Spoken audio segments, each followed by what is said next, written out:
شروع اللہ کا نام لے کر جو بڑا مہربان نہایت رحم والا ہے۔ اور تم سے ذوالقرنین کے بارے میں دریافت کرتے ہیں،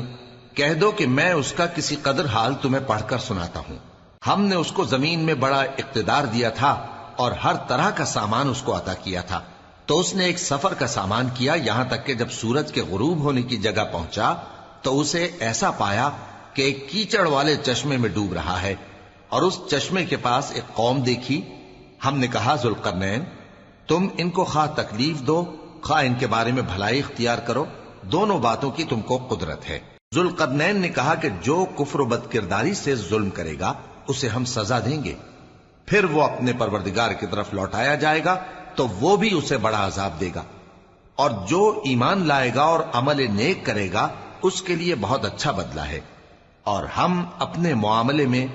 اس سے نرم بات کہیں گے۔ پھر اس نے ایک اور سامان سفر کیا، یہاں تک کہ سورج کے طلوع ہونے کے مقام پر پہنچا تو دیکھا کہ وہ ایسے لوگوں پر طلوع ہوتا ہے جن کے لیے ہم نے دھوپ سے بچاؤ کی کوئی اوٹ نہیں بنائی تھی۔ حقیقت یوں ہی تھی، اور جو کچھ اس کے پاس تھا ہم کو سب کی خبر تھی۔ پھر اس نے ایک اور سفر کا سامان کیا، یہاں تک کہ دو اونچے سیدھے پہاڑوں کے درمیان پہنچا تو دیکھا کہ ان کے اس طرف کچھ لوگ ہیں کہ بات کو سمجھ نہیں سکتے۔ ان لوگوں نے کہا کہ اے ذوالقرنین، یاجوج اور ماجوج اس علاقے میں فساد کرتے رہتے ہیں، بھلا ہم آپ کے لیے خرچ کا انتظام کر دیں کہ آپ ہمارے اور ان کے درمیان ایک دیوار کھینچ دیں۔ ذوالقرنین نے کہا کہ خرچ کا جو مقدور اللہ نے مجھے بخشا ہے وہ بہت اچھا ہے، تم مجھے قوت بازو سے مدد دو، میں تمہارے اور ان کے درمیان ایک مضبوط رکاوٹ بنا دوں گا۔ تم لوہے کے بڑے بڑے تختے میرے پاس لاؤ۔ چنانچہ کام جاری کر دیا گیا، یہاں تک کہ جب اس نے دونوں پہاڑوں کے درمیان کا حصہ برابر کر دیا اور کہا کہ اب اسے دھوکو، یہاں تک کہ جب اس کو دھونک دھونک کر آگ کر دیا تو کہا کہ اب میرے پاس تانبا لاؤ کہ اس پر پگھلا کر ڈال دوں۔ پھر ان میں یہ قدرت نہ رہی کہ اس پر چڑھ سکیں، اور نہ یہ طاقت رہی کہ اس میں نقب لگا سکیں۔ بولا کہ یہ میرے پروردگار کی مہربانی ہے، پھر جب میرے پروردگار کا وعدہ آ پہنچے گا تو اس کو ڈھا کر ہموار کر دے گا، اور میرے پروردگار کا وعدہ سچا ہے۔